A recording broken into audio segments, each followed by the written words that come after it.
Amanecía el 20 de enero de 1902 y antes de que la ciudad lo supiera, en la bahía de Panamá entró un vapor que no llevaba bandera de guerra. Parecía un mercante cansado, de los que llegan con sal y telas, pero en la cubierta, ocultos tras lonas y cajas, estaban los cañones. Y en el agua quieta, frente a Taboga, otro barco esperaba con su nombre escrito en letras claras: Lautaro. En esa calma había una pregunta que venía creciendo desde 1899, desde el primer disparo de la Guerra de los 1000 días. ¿Quién controlaba las rutas? ¿Quién podía mover hombres y pólvora en un país roto por dentro? En tierra, los bandos se medían con trincheras y pueblos quemados. En el mar, la guerra era un asunto de carbón, de calderas, de cartas náuticas y de decisiones tomadas a medianoche. Panamá era entonces un istmo colombiano, una bisagra entre océanos. No existía un canal, pero sí existía el deseo de construirlo y el negocio del tránsito. El ferrocarril transísmico, los muelles de Colón y Panamá, las bahías donde un vapor podía torcer el destino de una campaña. A finales de 1901, después de la capitulación liberal en Colón el 28 de noviembre, la región entró en una pausa engañosa. Pausa no era paz, era respiración contenida. Cada bando sabía que el siguiente golpe podía definir no solo una campaña, sino el control mismo del istmo. Benjamín Herrera, general liberal, no era un hombre de frases decorativas. Era un estratega de ritmos fríos, de calcular distancias y tiempos. Había visto cómo la guerra se comía batallones enteros en el interior, y entendió algo que en la Bogotá de papeles y telegramas no siempre se asumía. Sin mar, la revolución se asfixiaba. Los conservadores, con el Estado en sus manos, podían imponer bloqueos y contratar vapores. Los liberales podían ganar un combate en tierra, pero sin abastecimiento, la victoria se volvía un gasto inútil. Herrera tomó una decisión que le iba a costar más que dinero. Usó buena parte de su fortuna familiar para comprar y armar un buque en el Pacífico, el Almirante Padilla. En los documentos era un vapor, en la práctica se volvió una herramienta de guerra, un animal mecánico que necesitaba carbón como un cuerpo necesita sangre. Desde octubre de 1901 empezó a golpear donde dolía. El 16 de octubre atacó Tumaco, buscando reactivar la rebelión en el Cauca. No fue una victoria limpia ni definitiva. Fue un mensaje y al mismo tiempo una apuesta, que el mar podía compensar lo que la guerra en tierra estaba negando. En esas costas, el océano no es una postal, es humedad pegada a la piel, es el golpe del agua contra el casco, es la noche cerrada sin faros. En un vapor, el ruido no descansa, cadenas, válvulas, golpes de martillo sobre metal caliente. Por los recuerdos de participantes, el Padilla vivía con luces reducidas y órdenes cortas, como si el sonido mismo pudiera delatarlo. Se capturaban suministros, se quitaban municiones, se cortaban rutas. Cada carga tomada era una semana más de guerra, y a la vez, un motivo más para que el enemigo lo cazara con rabia. A finales de 1901, el Padilla dejó el sur y se encaminó al istmo. La razón era tan simple como brutal. La presencia de tropas estadounidenses en Panamá, destinadas a proteger el tránsito y sus intereses futuros, volvía más frágil cualquier operación liberal lejos de la bahía. Herrera necesitaba concentrar fuerzas donde todavía podía moverse. Llegar al istmo significaba jugar cerca de una mirada extranjera, vigilante y armada, que no iba a tolerar incendios en los puntos clave del tránsito. El desembarco liberal no fue un desfile, fue arena y cansancio. En playas como las de Azuero, la gente vio aparecer lanchas cargadas de cajas envueltas en lona, rifles engrasados, sacos de harina húmeda. Los hombres bajaban con el pantalón arremangado, el fusil alto para que no se mojara, y una expresión que era más cálculo que entusiasmo. Las cifras varían según la fuente, pero se repite una idea. Herrera llegó con un contingente grande, entre 1000 y 1500 combatientes, bien armados para el estándar de una guerra civil que estaba dejando al país sin reservas. Ese número no era solo fuerza, era bocas que alimentar, botas que reponer, enfermos que evacuar, era tiempo. Y el tiempo siempre se cobra. Del otro lado, en Panamá, Carlos Albán también sabía leer el mapa. Era general conservador y gobernador en el Istmo, una autoridad civil y militar en una plaza donde la lealtad se negociaba todos los días. Para él, Perder el control de la bahía significaba perder el control del ferrocarril, de los ingresos, del símbolo. Albán cargaba con un doble temor: que los liberales usaran el mar como puente y que el mundo, ese mundo que miraba al istmo como una llave, concluyera que el gobierno no podía ni proteger su propia bisagra. Albán buscó un golpe de fuerza naval sin esperar a que Bogotá le enviara milagros. Tomó control del Lautaro, un barco mercantil chileno grande con espacio para tropas, y lo armó con cañones. Mantuvo a la tripulación chilena a cargo de la navegación, porque conocían su máquina y su manera de obedecer al mar. Esa mezcla era inflamable: bandera ajena, intereses cruzados, un gobierno que apretaba, una guerra que no preguntaba por nacionalidades. En el muelle, el metal de los cañones recién montados olía a grasa y a pintura fresca, y en las bodegas, el orden de la munición parecía una promesa frágil, como si bastara un error para convertir un barco en una fogata flotante. Albán no confiaba solo en el casco del Lautaro. Contaba con las defensas costeras de la ciudad y con el apoyo de otras embarcaciones menores en la bahía. En su cabeza era una ecuación: fijar al Padilla, atraerlo hacia un fuego cruzado, usar la superioridad de posiciones fijas. En la práctica, la bahía era demasiado amplia y la guerra demasiado nerviosa. Los planes que se escriben de día se deshacen de noche. En la ciudad de Panamá, mientras tanto, la vida seguía con una normalidad tensa. Por la tarde el calor bajaba y la gente se pegaba a los portales buscando aire. Se hablaba en voz baja de barcos, de rumores de desembarco, de precios que subían. Los comerciantes miraban el horizonte como si una columna de humo pudiera anunciar ruina o salvación. La guerra, incluso cuando no se veía, cobraba. Cobraba en harina, en carbón, en miedo. Y cobraba en decisiones pequeñas: a quién fiarle, a quién esconderle una carta, a quién negarle un vaso de agua. Desde finales de 1901, el duelo naval entre el almirante Padilla y el Lautaro dejó de ser una posibilidad y se volvió un acecho. No era una batalla todavía, era la persecución de dos máquinas buscando al otro en una costa larga, con información incompleta y hombres que dormían con la ropa puesta. Albán necesitaba cortar la cabeza logística de la rebelión. Herrera necesitaba impedir que el Lautaro transportara tropas y cerrara la bahía. Ambos sabían que el que dominara el agua podía escoger el lugar del próximo golpe, y en una guerra así, escoger el lugar era casi lo mismo que escoger el resultado. El 19 de enero de 1902, el Lautaro recibió órdenes para salir a buscar y acabar con el buque liberal. Según coinciden varios relatos, el permiso para zarpar se demoró y la noche se llenó de tensión. En los pañoles, donde descansaban las municiones, cualquier chispa era una sentencia. Y ocurrió lo que en un barco de vapor puede ocurrir sin aviso: una explosión. El estallido no fue solo ruido, fue vibración, fue humo, fue el crujido del casco. El Lautaro quedó inmovilizado, herido antes de enfrentar al enemigo, y la confianza de Albán se convirtió en urgencia. Un barco grande quieto en una bahía es un blanco, es una invitación. La bahía, que en los mapas parece un dibujo simple, es un espacio de corrientes y de vigilancia. Taboga, la isla que vigila la entrada, se vuelve punto de referencia y refugio. Allí la noche tiene el sonido de las palmas y de las olas pequeñas golpeando la piedra. Al amanecer, la luz revela la verdad de los barcos: pintura saltada, hollín, remiendos rápidos. En un muelle, un cabo puede apretar un rosario. En una sala de máquinas, un fogonero puede maldecir porque el carbón está húmedo y la presión no sube. Herrera supo del plan de Albán, o al menos supo lo suficiente como para adelantarse. No era magia, era red de informantes, era escuchar en los puertos, era entender que una guerra se filtra por la conversación más simple. Si el Lautaro estaba dañado y quieto, era una ventana que se cerraría rápido.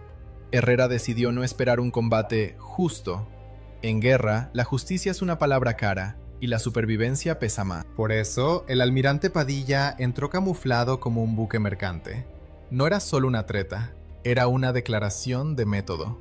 A esa hora, con la ciudad aún medio dormida, el humo del Padilla se confundía con el de cualquier vapor de comercio. Los hombres en cubierta tenían la garganta seca. Los cañones, listos, esperaban el primer movimiento de lona. El objetivo estaba cerca, demasiado cerca. El Lautaro, inmóvil, con Albán a bordo, confiado en que el día siguiente le daría tiempo de reorganizarse y pedir refuerzos. En ese instante previo, antes del primer disparo, la guerra entera parecía reducirse a un puñado de decisiones humanas. Albán, que había apostado por un barco chileno armado a toda prisa. Herrera, que había puesto su fortuna en hierro y pólvora. Los marinos, que no eran ideólogos, sino sobrevivientes del mar.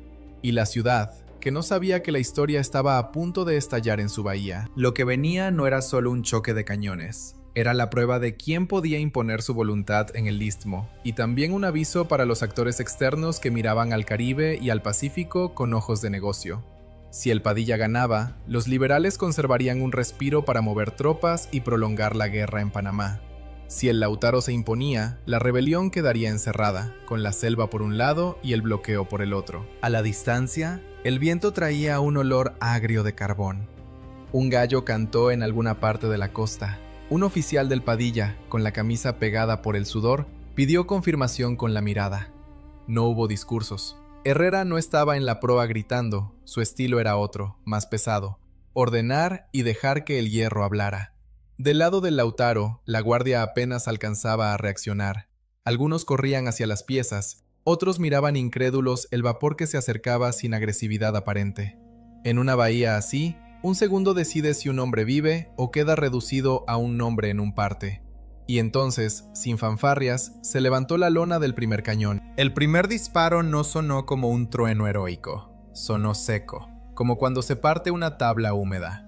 La lona cayó y el cañón del almirante Padilla escupió fuego hacia un buque que todavía estaba medio dormido, con su cubierta llena de sombras y de hombres que corrían sin entender de dónde venía el golpe. En la bahía, el eco rebotó contra la muralla vieja de Panamá y le cambió el pulso a la ciudad. No era un rumor, era combate. En el Lautaro, la explosión de la noche anterior había dejado el barco con heridas invisibles.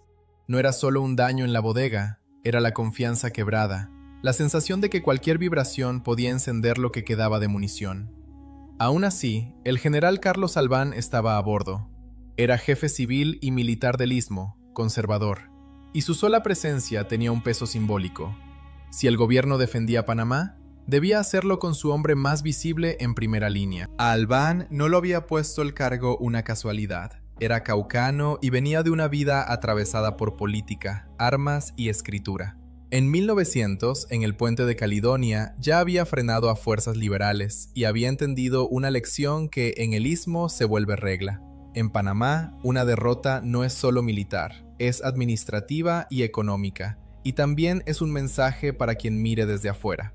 En los círculos de la época se le recordaba por su carácter combativo, pero también por su afición a escribir, y por esa manera suya de hablar del orden como si fuera una obra que había que sostener con las manos. Cuando Albán decidió tomar el Lautaro, tomó también un riesgo diplomático.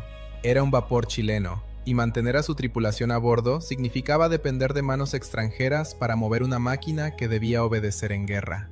Los marinos chilenos no eran hombres del Partido Conservador, eran trabajadores del mar atrapados en una pelea que no era suya. Por eso, la noche del 19 de enero, cuando el permiso para zarpar se demoró y el batallón que debía ir a bordo quedó esperando, la tensión se pegó a los pasillos del barco como humedad. Nadie quería ser el que cometiera el error final. De esa noche quedaron escenas sueltas en crónicas, faroles cubiertos para que la luz no delatara el casco, oficiales subiendo y bajando escaleras con la camisa empapada, el olor metálices de los pañoles. Luego, el estallido. Un golpe que apagó conversaciones y encendió gritos. No se sabe con exactitud qué lo provocó, y ahí la prudencia manda. Pudo ser una chispa, un mal manejo, un accidente inevitable en un barco armado a toda prisa. Lo que sí queda claro es el resultado. El Lautaro amaneció inmovilizado, sin poder salir a mar abierto con la rapidez que Albán necesitaba. Del lado liberal, el movimiento tampoco fue improvisación pura. El Padilla había llegado al Istmo el 24 de diciembre de 1901, con una fuerza grande, y desde entonces Herrera había cuidado su ventaja como se cuida una vela en tormenta. Varias fuentes istmeñas sostienen que la noche del 19, hacia las 9, el Padilla salió acompañado por un cañonero llamado Panamá, como si Herrera quisiera tener ojos y dientes extra en la bahía. Esa escolta, aunque menor, servía para cubrir flancos y, sobre todo, para recoger náufragos y sostener el combate sin quedar aislado. El Padilla venía disfrazado, pero ya no había máscaras. Se acercó lo suficiente para que los artilleros vieran detalles: el color del casco del Lautaro, los remiendos, los marinos que trataban de poner orden con gritos cortos. El agua se llenó de espuma por el giro brusco del timón. Los fogoneros, abajo, alimentaban las calderas con paladas rápidas. El carbón soltaba una nube negra que se pegaba a la garganta. Arriba, cada orden era un corte: cargar, apuntar, esperar, soltar. Los disparos del Padilla buscaron primero inutilizar, no hundir. Eso se deduce por la lógica del ataque y por cómo lo recuerdan varios relatos. Pegarle a la máquina, al timón, a la línea donde un vapor deja de ser amenaza y se vuelve chatarra flotante. Un impacto en la estructura del Lautaro levantó astillas y láminas de hierro. Otro golpeó cerca de donde se habían almacenado municiones. El humo del Lautaro cambió de color. Se volvió más denso, más sucio, como si el barco respirara por una herida. El Lautaro respondió. No era un blanco pasivo. Sus cañones, montados a toda prisa, dispararon hacia el vapor liberal como una puntería que dependía de manos nerviosas y de una cubierta inestable. Un proyectil pasó silbando y cayó al agua con un golpe sordo, levantando una columna que salpicó a los hombres del Padilla. Otro reventó cerca de la línea de flotación y dejó un hueco que empezó a chupar agua. En ese momento, la guerra dejó de ser estrategia y se volvió supervivencia. Tapar con madera, con trapos y seguir disparando mientras el agua subía. En la costa, la gente ya estaba en las murallas mirando hacia la bahía. Se veían los fogonazos, se oían los impactos y el aire traía un olor agrio a pólvora. Algunos corrían a buscar a sus hijos, otros se quedaban quietos, como si moverse fuera a aceptar la desgracia. La ciudad no era un teatro, era un cuerpo que sentía cada golpe como si le estuvieran disparando al pecho. Alban no estaba en un escritorio. Estaba allí, en el Lautaro, rodeado de oficiales y de tripulación extranjera, intentando que el barco reaccionara con disciplina en medio del caos. Su dilema era cruel. Retirarse era admitir que el istmo quedaba a merced del enemigo. Resistir era quedarse atrapado en un casco que tal vez no aguantaba otra vibración. En esa bahía, el honor y la táctica se confundían. Y la pólvora no distingue entre una cosa y la otra. El Padilla giró para no quedar de costado. El movimiento fue un tirón que hizo resbalar a un artillero, que cayó y se levantó con la mano ensangrentada sin soltar la espoleta. Nadie se detenía a mirar heridos. El ritmo de fuego imponía su propia ley. Un disparo del Lautaro alcanzó una zona alta del Padilla y arrancó madera y hierro. Un fragmento salió volando y cortó el rostro de un marinero como si fuera papel. El hombre siguió, con la cara abierta, porque el miedo a parar era mayor que el dolor. Hubo un punto de no retorno. El Lautaro recibió un impacto decisivo cerca de su área ya comprometida por la explosión previa. La chispa que no había estallado en la noche encontró salida en la mañana. El humo se volvió pared. La cubierta se llenó de gritos, y entre ese humo, el general Albán cayó. Las versiones sobre el instante exacto difieren, pero la coincidencia es firme. Murió el 20 de enero de 1902, en pleno combate naval, dentro del buque que comandaba. La muerte de Albán no fue solo una baja militar, fue un golpe político inmediato. Cuando la noticia empezó a correr por la ciudad, el miedo cambió de forma. Ya no era solo miedo a los disparos, era miedo a quedar sin mando. En guerras civiles, la figura del jefe sostiene más de lo que parece. Cuando cae, el orden se vuelve discusión abierta. El Lautaro, ya inutilizado, empezó a inclinarse como un animal herido. No se hundió en silencio. Un vapor grande se hunde con quejidos. Cruje, se llena de agua, escupe vapor por válvulas abiertas, y al final queda con parte del casco visible, como una espalda negra que se resiste a desaparecer. Los marinos que pudieron saltaron al agua. Algunos llegaron a botes, otros se agarraron a tablas. La bahía, que minutos antes era un espejo, se volvió un campo de restos, maderos, gorras, cajas abiertas. Ahí la escolta liberal cobró sentido. Lanchas pequeñas se acercaron con cautela, no por misericordia pura, sino por cálculo. Un superviviente rescatado es un testigo, un prisionero, un dato. Hubo manos que agarraron muñecas con fuerza. Hubo hombres que subieron tosiendo aceite y agua salada. También hubo quienes se hundieron sin que nadie pudiera hacer nada. El mar, cuando decide cobrar, no negocia. En el Padilla, la sensación de victoria duró lo que tarda un hombre en darse cuenta de su propio desgaste. El barco había recibido impactos, tenía filtraciones, y la munición no era infinita. Además, ganar en el agua no significaba tomar la ciudad de inmediato. Significaba, eso sí, que Herrera había logrado lo que quería, quitarle a los conservadores su herramienta naval y cortar el intento de encerrar a los liberales por mar. Pero la victoria traía su factura. Los heridos se apilaban en una zona improvisada de la cubierta, con camisas usadas como vendajes. Un médico, si lo había, trabajaba con lo que tenía: alcohol, aguja, paños. El olor a sangre se mezclaba con el de carbón. Los hombres miraban el horizonte con una mezcla rara de orgullo y agotamiento, como si supieran que lo peor no era ese duelo, sino lo que venía después. En Panamá, el mando conservador quedó obligado a reaccionar rápido. Sin Albán, hubo que nombrar sustituto, y en registros de la época aparece Arístides Arjona como nuevo jefe en el Istmo. Mientras se organizaba esa transición, la ciudad se llenó de conversaciones cortadas. ¿Quién manda ahora? ¿Quién garantiza el ferrocarril? ¿Quién evita que esto se vuelva saqueo?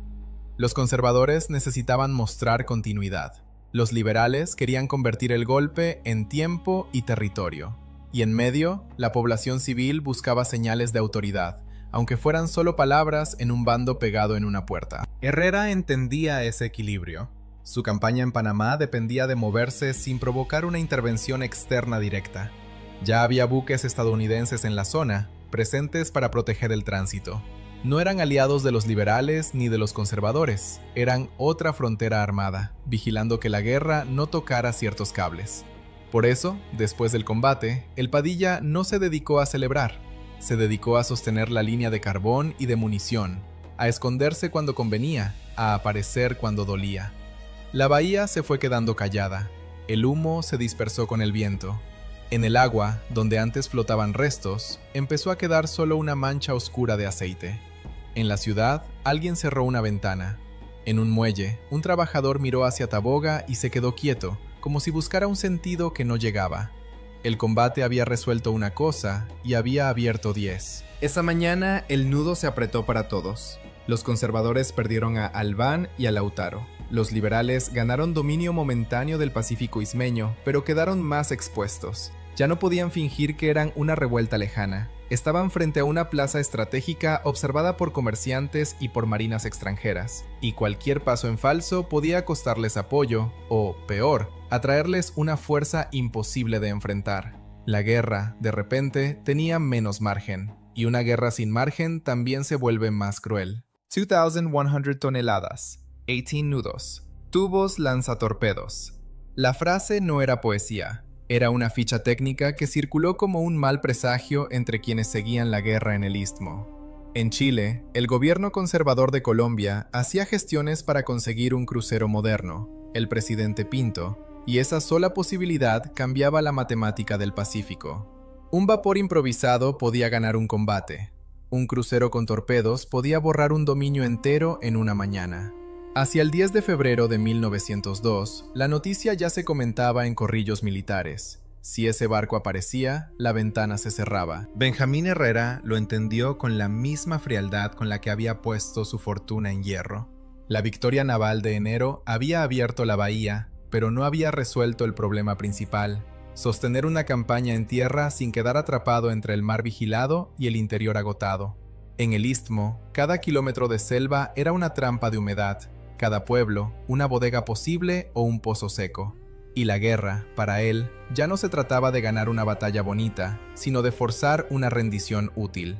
Por eso, su siguiente movimiento no fue hacia la capital, sino hacia el corazón logístico del interior, el eje de Antón, Penonomé y Aguadulce, donde el río Santa María y los caminos de polvo conectaban los puertos con la campiña.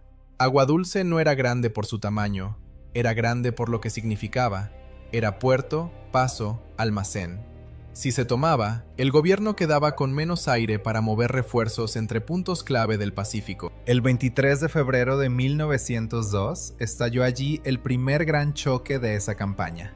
El combate que en varias memorias y estudios se recuerda como el primer sitio de Aguadulce. No fue una escena limpia. Fue un forcejeo prolongado de trincheras de tierra apisonada, de posiciones abiertas a la intemperie, con hombres que dormían a ratos y despertaban por el silbido de una bala. La pólvora se mezclaba con el olor agrio del sudor en la ropa que no se secaba nunca. Los liberales habían llegado con impulso, pero el gobierno concentró allí veteranos bien armados y convirtió al pueblo en una caja cerrada. En ese punto apareció una relación que empujó la campaña tanto como los fusiles: Herrera y Lucas Caballero Barrera. Caballero era más que un subalterno, era la mano que organizaba el Estado Mayor, el hombre que traducía impulsos en órdenes concretas y que, con el tiempo, firmaría papeles que valían más que un disparo. Entre los dos había un pacto silencioso. Herrera decidía el rumbo y Caballero hacía que el rumbo existiera en el barro, con listas, turnos, rutas de aprovisionamiento y mensajeros que se movían de noche. También estaba Eusebio A. Morales, coronel y secretario de Hacienda de la Dirección de Guerra del Cauca y Panamá. En una guerra civil, ese cargo suena administrativo, pero en el campo era otra cosa: conseguir recursos, ordenar pagos, convertir botines en munición, evitar que la tropa se disolviera por hambre o por desconfianza. Morales no cargaba un cañón, cargaba la fragilidad del sistema liberal, porque sin dinero y sin control de cuentas, una fuerza grande se vuelve banda. El primer sitio no dio el cierre rápido que Herrera necesitaba. El gobierno resistió, y con esa resistencia ganó tiempo, que era exactamente lo que estaba buscando. Tiempo para reorganizarse tras la caída de su jefe en la bahía. Tiempo para nombrar a Arístides Arjona como encargado de la jefatura civil y militar del departamento de Panamá. Y tiempo para que la administración no colapsara en pánico. Arjona era un civil con carrera pública, no un caudillo de gritos. Su fortaleza era otra: sostener el aparato, mantener puertas abiertas, dar la impresión de continuidad mientras el enemigo avanzaba. La campaña se abrió entonces en dos ritmos. Herrera necesitaba golpes que se sintieran en el mapa. Arjona necesitaba que la ciudad y el ferrocarril siguieran funcionando, porque allí estaba el nervio del istmo. Y encima estaba la tercera fuerza, muda y pesada: la presencia estadounidense. Barcos y marines listos para proteger el tránsito según los intereses que ya se movían alrededor de un canal que aún no existía. Esa amenaza no siempre disparaba, pero condicionaba. Nadie podía fingir que el istmo era solo un pleito doméstico. En marzo de 1902, lejos del ruido de la bahía, otra victoria liberal empujó la historia hacia un borde. En Chiriquí, una batalla conocida como San Pablo abrió el camino hacia David. Fuentes panameñas señalan ese triunfo como la llave que le franqueó la entrada a la ciudad ese mismo mes. David, con su posición en el occidente del istmo, no era solo una plaza más, era señal de que el liberalismo podía controlar el interior por franjas, cortando comunicaciones y mostrando que el gobierno ya no mandaba fuera de ciertos puntos. Pero una campaña extendida trae su propio enemigo: el desgaste. Cada triunfo obligaba a dejar guarniciones. Cada marcha consumía botas, cada enfermo exigía una hamaca y 2 hombres para cargarla. Los partes y las cartas hablan de hambre y de fatiga como si fueran soldados invisibles. Y allí empezó a sentirse el quiebre interno. El liberalismo en el istmo era una alianza de jefes, de grupos locales, de exiliados, de guerrillas. Cuando la guerra se alarga, las lealtades piden pago. Y cuando el pago no llega, aparecen discusiones sobre rutas, sobre botines, sobre quién manda de verdad. Herrera, que no era ingenuo, apretó disciplina. No por gusto, sino porque sabía lo que pasaba si el ejército se fragmentaba. El gobierno no necesitaba vencerlos en batalla, bastaba con esperar la descomposición. Esa decisión fue un punto de no retorno en lo humano. Para sostener una campaña se hacen cosas que dejan cicatriz: requisar alimentos, imponer orden a golpes, exigir marchas imposibles. En el istmo, donde las familias tenían memoria larga, esas medidas se quedaban como cuentas abiertas. El gobierno también eligió su propio punto sin retorno. No podía recuperar el control solo con discursos desde la ciudad. Debía traer un golpe grande, una expedición que pusiera peso en tierra. Y así, a mediados de mayo de 1902, desembarcó por Antón y puntos cercanos una fuerza conservadora numerosa, en algunos relatos descrita como lúcida, con más de 3.000 hombres bien equipados bajo el mando del general Luis Morales Berti. La imagen era contundente. Filas de soldados bajando por tablones, cajas de munición golpeando madera, oficiales con uniforme limpio en contraste con la tropa curtida del interior. Era el Estado intentando volver a hacerse visible. Esa expedición venía con un objetivo claro: aliviar la presión sobre Aguadulce y devolverle al gobierno el control de un eje vital. Herrera no tenía el lujo de escoger si enfrentarlos o no. Si dejaba pasar ese golpe, todo lo ganado se volvía frágil. Entonces cambió el método. Ya no bastaba con choques de tierra. Había que estrangular por mar y por tierra, cortar refuerzos, aislar, obligar a que la guarnición se consumiera desde adentro. Así llegó el segundo gran pulso de Aguadulce, el que transformó la campaña en un reloj de arena. Varias versiones señalan que el 19 de julio de 1902, Herrera inició un sitio por mar para cortar suministros y refuerzos, y que en esos días se atacaron puntos como Taboga, Flamenco y Antón para desordenar desembarcos y comunicaciones. El mar volvió a ser herramienta. No era un duelo de banderas, era logística. Impedir que entrara comida, que entraran balas, que entrara aliento. En Aguadulce, la vida se encogió. El agua dulce se volvió más valiosa que la pólvora. Las noches se llenaron de mosquitos y de disparos sueltos, de esos que no buscan matar, sino impedir el sueño. En un sitio largo, el enemigo principal es la mente. El hambre convierte cualquier ruido en amenaza. Un caballo muerto atrae moscas y discusiones. Un paquete de sal se vuelve motivo de pelea. En esas condiciones, la disciplina no es virtud. Es desesperación organizada. La expedición conservadora intentó romper el cerco. Hubo marchas, choques, maniobras que en los mapas parecen flechas, pero en el terreno eran cuerpos atravesando lodo hasta la rodilla. Un intento de desembarco o de arrastre de embarcaciones para meter suministros podía convertirse en tragedia si era detectado a tiempo. Se recuerda, por ejemplo, un episodio a finales de julio donde una goleta remolcada para apoyar un desembarco fue atacada por el almirante Padilla. Detalles así no son anécdota, son la prueba de que el sitio no era solo una línea en la tierra, sino un cinturón que se apretaba desde el agua. Y mientras Herrera apretaba, el mundo exterior apretaba también.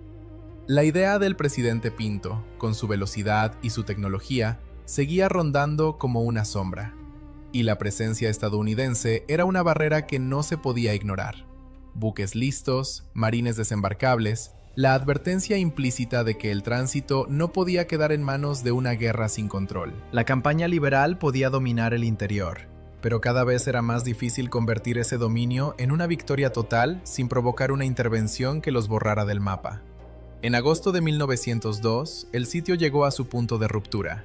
Algunas fuentes hablan de un triunfo decisivo hacia el 25 de agosto, y se repite una fecha como campana final, el 27 de agosto de 1902, la capitulación de fuerzas gubernamentales en Aguadulce. El efecto fue brutal. Un sitio no termina con un aplauso, termina con hombres saliendo pálidos, con uniformes que ya no parecen uniformes, con la mirada fija en el suelo. Termina con inventarios. ¿Cuántos fusiles se entregan? ¿Cuántas cajas quedan? ¿Cuántos oficiales firman? Termina, sobre todo, con una certeza política. El liberalismo había logrado una posición militar dominante en el Istmo. Pero esa dominación traía una ironía que mordía. Ganar Aguadulce no significaba poder cruzar al Atlántico. Ganar el interior no significaba tomar la capital sin pagar un precio imposible. Herrera tenía hombres, tenía plazas, tenía un barco que aún imponía respeto. Y, aún así, estaba encerrado en un tablero donde las salidas se estrechaban. El país en el resto ya caminaba hacia tratados de paz. El Istmo era observado por potencias. El gobierno, alarmado por el golpe, buscaba apoyo y opciones. En esos días, el sonido más importante ya no era el del cañón, era el del papel. Los mensajes que iban y venían, las comunicaciones interrumpidas que obligaban a usar estafetas, los comerciantes que cargaban noticias como si fueran mercancía. El poder empezaba a depender menos del tiro y más del acuerdo. Y en el campamento liberal, después de Aguadulce, se sintió una verdad difícil de tragar. Habían llegado tan lejos que ya no podían retroceder sin perderlo todo, pero avanzar un paso más podía encender fuerzas externas y fracturas internas que la guerra no perdona. La campaña, que había sido ofensiva, se convirtió en un borde.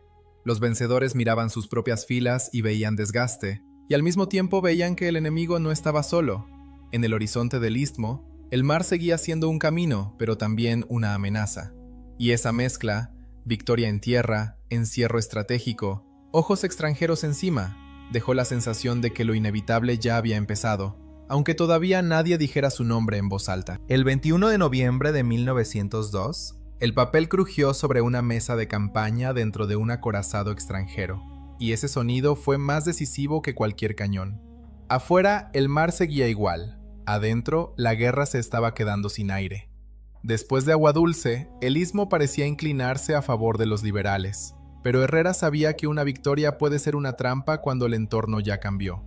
En el resto del país, el conflicto estaba agotando recursos y voluntades. Los conservadores querían cerrar frentes para no desangrarse. Los liberales, fragmentados y cansados, empezaban a aceptar que la guerra no se iba a ganar por aplastamiento, sino por negociación.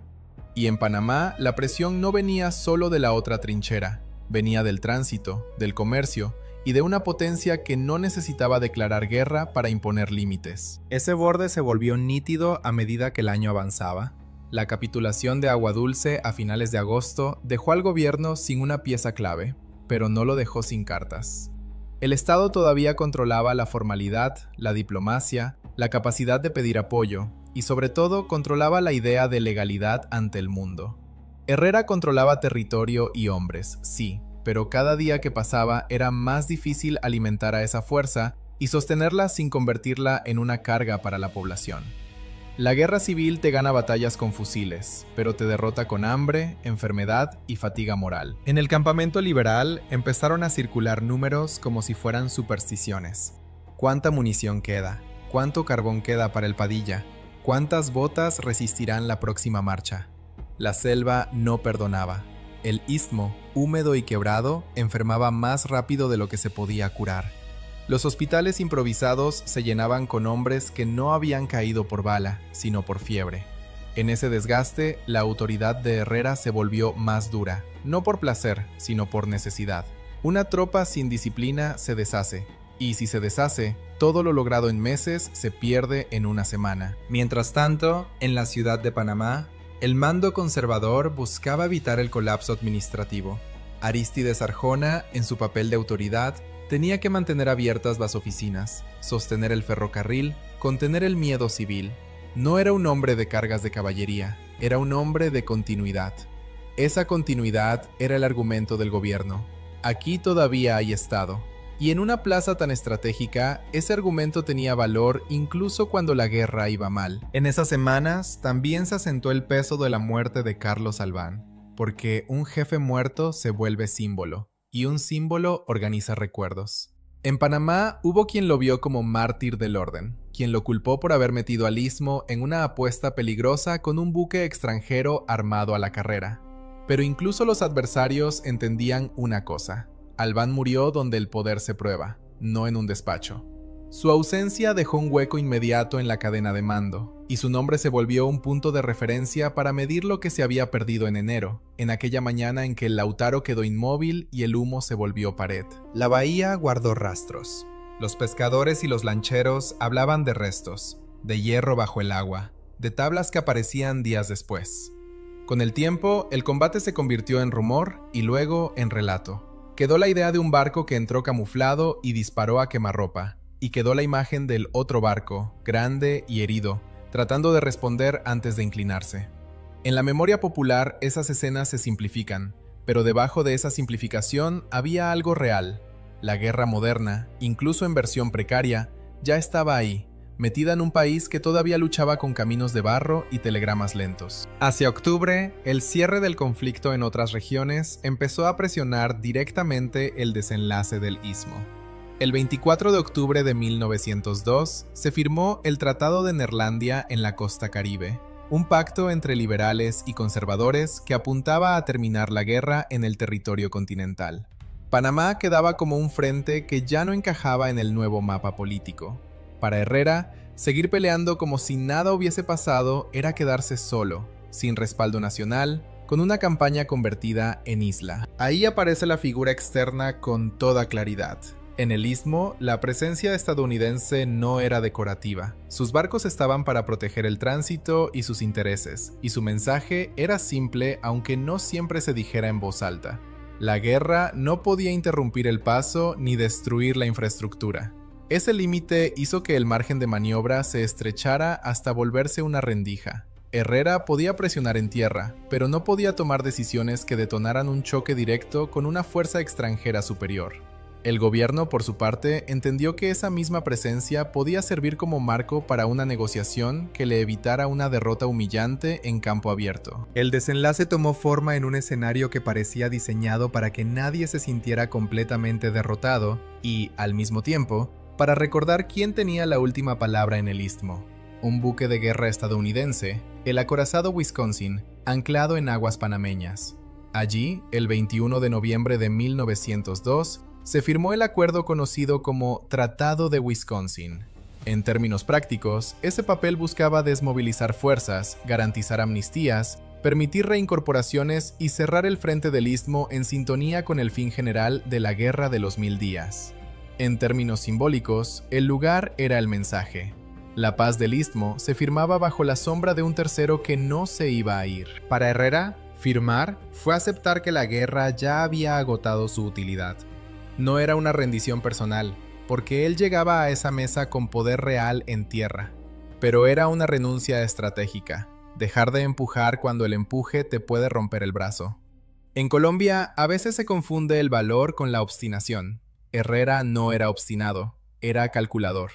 Y firmar, con todo lo que dolía a quienes habían perdido amigos y meses, era escoger el futuro en vez de la épica. La tropa liberal recibió la noticia con una mezcla difícil. Hay quien imaginaba, después de Aguadulce, una entrada definitiva, una victoria total, pero el papel no paga duelos. Un combatiente que ha pasado semanas entre mosquitos, hambre y disparos sueltos, no recibe bien la idea de volver a casa con una firma como botín. En más de una memoria de la época se repite ese gesto humano, el silencio. No el silencio solemne, sino el silencio de quien siente que lo vivido no cabe en una palabra como paz. En la ciudad, la reacción también tuvo capas. Para los comerciantes y para quienes dependían del tránsito, el acuerdo era alivio inmediato. Para los funcionarios conservadores, era un cierre que evitaba el colapso. Para quienes habían enterrado a Albán, el fin no borraba el golpe de enero, solo lo encerraba en el pasado, sin reparación posible. Y para los liberales civiles que habían apostado todo a una victoria política, el tratado abría una puerta y cerraba otra. Volvía la posibilidad de participar sin armas, pero también volvía el riesgo de ser relegados por los mismos mecanismos que los habían empujado a levantarse. El almirante Padilla, que había sido instrumento y símbolo, quedó atrapado en ese cambio de época. Un barco armado para una guerra civil no encaja fácil en tiempos de acuerdos. Su historia posterior se mezcló con decisiones administrativas, con decomisos, con deterioros, con versiones que varían según el archivo que se consulte. Lo que importa, en el relato del Istmo, es que el mar dejó de ser el atajo de la revolución. El control naval, por el que se había pagado con fortuna y con sangre, perdió el sentido cuando el conflicto ya no iba a resolverse por dominio de bahías, sino por arreglos políticos y por la presión internacional. Y la presión internacional no era una nube lejana. Apenas un año después, el 3 de noviembre de 1903, Panamá se separó de Colombia. Sería un proceso complejo, con causas acumuladas y decisiones tomadas por élites locales y actores externos, pero el eco de 1902 estaba ahí. Un istmo que había probado la fragilidad del control central. Una guerra que había mostrado que Bogotá no podía asegurar estabilidad sostenida, y una presencia extranjera que se había acostumbrado a operar como árbitro armado del tránsito. El Tratado de Wisconsin, firmado en un buque estadounidense, quedó como una pieza más en esa cadena de señales. ¿Y qué fue de los hombres? Herrera regresó a la política con la autoridad que da haber mandado sin desbocarse. En los años siguientes sería figura nacional, con una trayectoria que lo llevaría a cargos públicos y a debates decisivos de la vida republicana. Para algunos conservadores siempre sería el jefe rebelde, Para muchos liberales, el militar que supo cuándo detenerse. En todo caso, su nombre quedó asociado a un tipo de liderazgo raro en guerras civiles, el de quien entiende que una victoria táctica puede volverse una derrota histórica si no se sabe cerrar. Arístides Arjona, desde su papel, representó otra clase de poder, el de sostener el aparato estatal cuando se le cae el mando militar visible. No fue celebrado con épica, pero en un istmo que vivía del tránsito, sostener oficinas y evitar el pánico era también una forma de combate, y Albán, muerto en el Lautaro, se convirtió en memoria fija, más rígida que cualquier cargo. Su final mostró la cara más cruda de la apuesta conservadora en el istmo, la necesidad de controlar con fuerza un territorio que el mundo entero estaba mirando. El costo no quedó en nombres famosos, quedó en los anónimos, en los marineros chilenos del Lautaro que se vieron obligados a navegar una guerra ajena y sobrevivir a un hundimiento, en los fogoneros del Padilla que respiraron carbón hasta escupir negro por semanas, en los campesinos de Coclé que vieron sus bodegas vacías por requisiciones y sus caminos llenos de tropa, en las familias de Panamá que aprendieron a distinguir, por el sonido, si un disparo venía del agua o de tierra. Hoy, la bahía parece una escena tranquila si uno la mira desde lejos. Las lanchas cruzan. Taboga sigue ahí, verde y luminosa. Pero el eco no desaparece. Queda en los nombres, en la memoria local, en esa manera colombiana de hablar de la guerra como si fuera una sombra heredada. Queda también en una idea concreta. En 1902, el destino del istmo se discutió con carbón y con pólvora, y luego se selló con tinta en la cubierta de un barco extranjero. Y si se busca un final que no sea discurso, basta imaginar un objeto pequeño, real, sin grandilocuencia, un pedazo de hierro corroído que pudo venir del casco de un vapor hundido, un fragmento que alguien, años después, sacó del agua o encontró en una playa tras una marea fuerte.